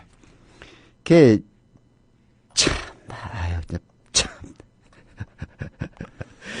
그나마 지역에 가니까 또 좋은 사례들도 있긴 있어요. 네. 그게 다들 알아서 다니라 합니다. 예. 다니라 한다고 크게 광고 안 하고 다녀도 부산에도 오거돈 무소속하고 울산도 통합진보당 후보 이영순 전 국회의원 이 양반이 양보했어요. 대승적인 결단을 했잖아요. 네. 그것도 보면은 진짜 새정치민주연합 진짜 나쁜 놈들이야. 아니 이석긴 내란 음모에 있는 통합진보당하고는 끼면은 후보 단일화 못하겠다. 이렇게 뒤로 낮잡아졌다면서요. 예. 아니, 지가 지더라도 이영순이 나오면 안 된다. 그 얘기 아니야. 아니, 물론 이석기에 대해서 마음에 안 드는 구석이 있긴 있지만은 통합진보당이 잘못한 게 또 뭐가 있어. 크게 보면 잘못한 거 없거든요. 당내 헤게모니 다툼에서는 진짜 나쁜 짓 많이 했지만은 크게 보면은 그건 어디까지나 당내 일일 뿐이고, 아니, 진짜 이석기가 무슨 내란 음모를 했어. 그건 그야말로 국민을 호도하기 위해서 안기부가, 국정원이 만들어낸 작품이라는 건 누구나 다 이미 정평이 난 거 아닙니까? 그런데도 불구하고, 이영순이가 끼면은 후보 단일 못하겠다고 나자빠졌다는 게 새정치민주연합이라는 게 말이 돼요? 내 같으면 진짜 확 그냥 출마해서 다 떨어뜨려 버리겠다. 근데도 여하튼 이영순 통합진보당 후보가 대승적 결단을 내려서 그래 더럽다 야 인간들아 해가지고 물러나는 바람에 조성수 정의당 후보하고 새정치민주연합 이름도 몰라 그 누군지 지금 후보 단일 한다고 그러더라고요. 여하튼 그런 식으로 알아서 단일화 많이 합니다. 그래서 앞으로는 후보 단일화 그렇게 안 떠들어도 될 것 같아. 지역에서 알아서 다 하는 거야. 사실 조승수 정의당 후보 같은 경우에 또 이런 통합진보당 쪽에 이른바 당권파들한테는 정말 날선 인물이죠. 굉장히 그동안에 진보신당으로 갈라지는 과정, 또 정의당으로 갈라지는 과정에서 조승수 전 대표가 눈에 가시나 다름없는데, 하지만 야권 승리를 위해 대승적으로 통합진보당의 이영순 후보가 이렇게 양보한 거 아닙니까? 그러니까 통합진보당이 그렇게 악마의 존재가 아니에요. 악마의 존재로 만드는 거지. 악마의 존재로 만든 거는 보수 언론이고 거기에 새정치민주연합이 놀아나고 있기 때문에 진짜 열받는 거예요. 그래서 이번에 말이에요. 진짜 이 운동 한번 했으면 좋겠어. 비례대표께 말하자면 정당투표 하지 않습니까? 정당투표는 1번, 2번 절대로 찍지 말자고. 비례대표? 네. 정당투표를 하게 돼 있거든요. 투표지가 항상 2장입니다. 예. 후보자를 쭉 찍게 돼 있고요. 예. 그다음에 정당 이름대로 쭉 나와요. 1번 새누리당, 2번 그거 이제 퍼센티지 가지고 비례대표를 정합니다.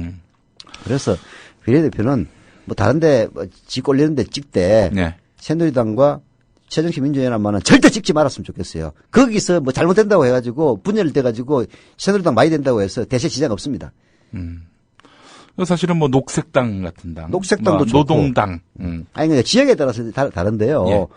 예를 들어서 녹색당이 좋은 후보가 나온 지역이라면은 녹색당 찍어주고, 정의당이 좋은 지역이면 정의당 찍어주고. 그 노동자의 입장, 또 비정규직 노동자의 서름을 대변하는 이런 진보정당, 그리고 또 환경 정의를 위해서 쓰는 녹색당, 이런 당들이 예를 들어서 비례대표 후보로 이렇게 해가지고 이 지역구에서 당선되기는 참 우리 한국 정치 현실 구조상 그래서 비례대표에서 우리가 밀어줘야 됩니다. 비례대표에서 그 당을 밀어주면은 그 당의 후보들이 각 지역 의회에 많이 진출하게 되고, 그렇게 되면은 더욱 환경정의라든지 노동정의 이런 것들이 더욱더 구현되기 쉽겠다, 이런 말씀이죠. 그렇죠. 예, 그렇군요.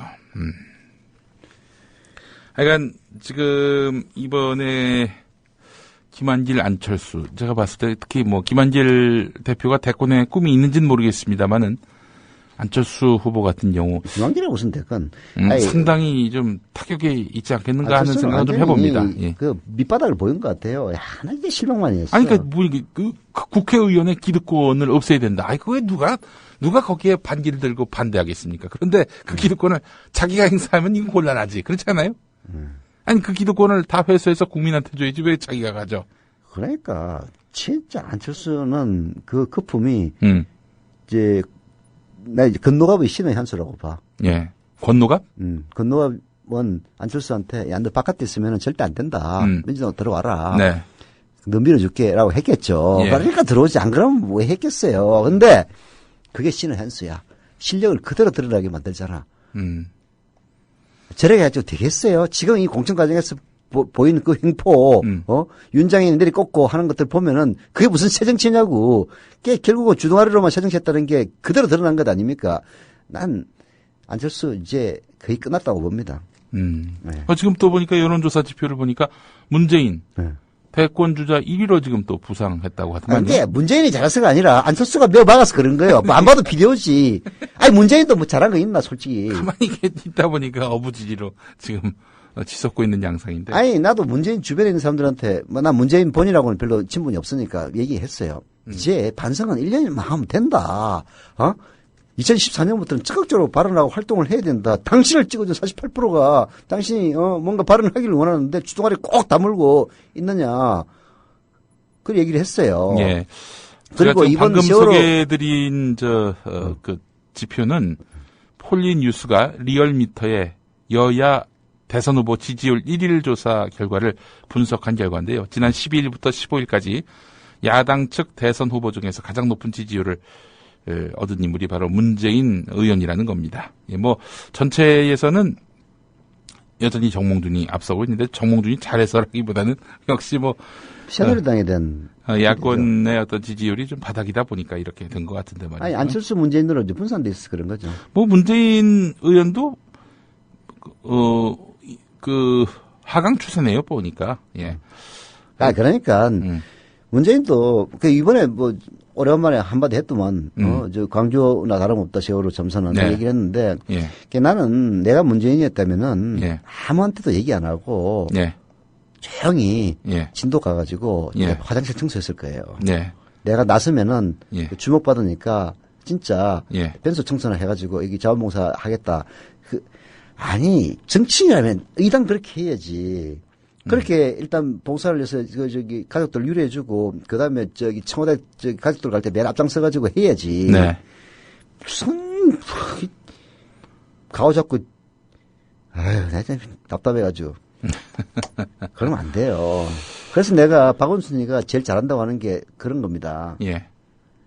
박원순은 물론 이제 서울시장을 하고 있기 때문에 더 부각되는 그런 측면도 있는데 박원순 한 것들을 보면은 박원순이가 정치 지도자였다면 최소한 안철수나 네. 문재인처럼 하지는 않았을 거예요. 네. 자, 서 이사장님, 네. 그 부산은 어떻게 해야 될 것 같아요? 지금 뭐 김영춘 새정치민주연합 부산시장 후보가 양보를 했네요. 그래서 이제 등록은 오거돈 후보만 했습니다. 경남지사 선거에서 무소속이던 김두관이 당선된 것과 똑같은 일이 일어날 가능성이 매우 높습니다. 부산에서 뒤집어진다? 그럼요. 진짜 부산 경남은 네. 골 때리는 도시인데 네. 제가 경남 출신이니까 알죠. 네. 거기는 민주당이라는 타이틀이 예. 큰 디메리트예요. 메리트가 아니라. 예. 그게 오죽했으면 김두관이가 무소속으로 나가서 당선됐겠습니까? 예. 근데 그 나중에 권영길 보궐선거에 나가가지고 민주당으로 나가서 민주당은 아니지. 약간 단일 후보로 나왔습니다만은 그때는 뭐 통합진보당이었나? 그것도 그 경남 지역에서 먹힌 정당은 아니거든요. 네. 부산에서도 오거돈이가 무소속으로 나서고 그리고 새정치민주연합의 김영춘이가 양보를 해서 단일화가 이루어졌기 때문에 예. 지난번에 그 김정길 아저씨가 나왔을 때도 44%인가 45%인가 얻었거든요. 허허. 예. 그러면은 당선돼요 이번에. 당선됩니다. 예. 세월호 참사로 인해서 이 정권이 불신을 안 받는 상태에서도 무소속으로 후보 단일화가 되면 당선될 가능성이 있었거든요. 근데 여러 가지가 종합이 된 걸 보면은 보나마나 난 이길 가능성이 매우 높다고 봅니다. 그렇군요. 물론 뭐 또 박근혜를 보위하자라는 여론이 역풍이 불 수도 있긴 있는데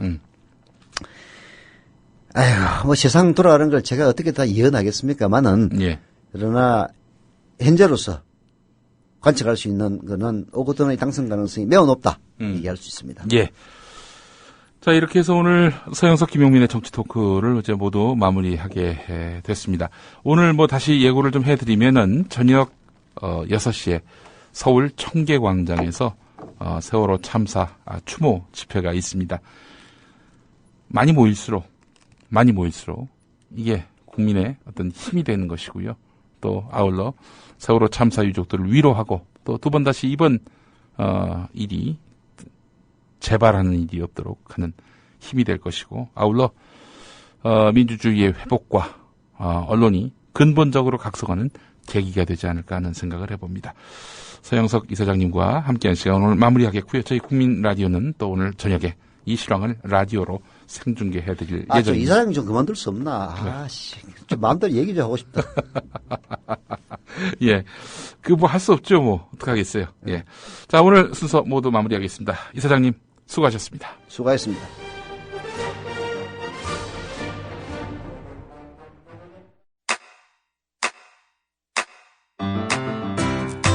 국민 라디오 지지하는 4가지 방법 아시나요? 다운로드하기, 별점 주기, 댓글 달기, 구독하기. 국민 라디오를 보다 많은 이들에게 전할 수 있는 가장 손쉬운 방법. 다운로드하기, 별점 주기, 댓글 달기, 구독하기. 잊지 마세요. 다운로드하기, 별점 주기, 댓글 달기, 구독하기.